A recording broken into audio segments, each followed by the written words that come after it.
Парламент мәжілісінің жалпы отырысында Қазақстан Республикасының кейбір заңнамалық актілеріне мемлекеттік жастар саясаты мәселелері бойынша өзгерістер мен толықтырулар енгізу туралы заң жобасы екінші оқылымда мақұлданды.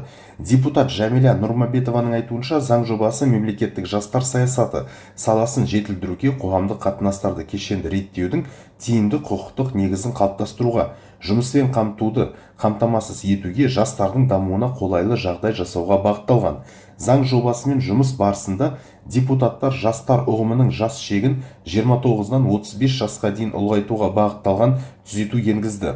Бұл жастардың әлеуметтік белсенділігін арттыруға ықпал етеді. Жергілікті атқарушы органдарға жастарға жеңілдікпен жалға берілетін тұрғын үй тапсыру жөніндегі бағдарламаны әзірлеу және іске асыру бойынша жаңа құзырет беруге бағытталған түзетулер енгізді, дейді депутат Жәмила Нұрманбетова. Сондай-ақ депутат заң жобасында бала күтімі бойынша төлемдерді тағайындау кезеңінің ұзақтығын 1,5 жасқа дейін ұлғайту, ең төменгі базалық зейнетақы мөлшерін, ең төменгі күнкөріс деңгейін 70%, ең жоғарғы базалық зейнетақы мөлшерін 120%-ға дейін дәйекті түрде жеткізу, әйелдер үшін зейнеткерлікке шығу жасын 2028 жылға дейін 61 жас деңгейінде бекіту. Сондай-ақ жасына байланысты зейнетақы төлемдерін есептеу үшін табыс шегін 46 еселенген айлық есептік көрсеткіштен 55 еселенген деңгейге дейін ұлғайту ескерілгенін айтты. Заң жобасы шеңберінде қаралатын мәселелер аясының кеңеюін ескере отырып, депутаттар заң жобасының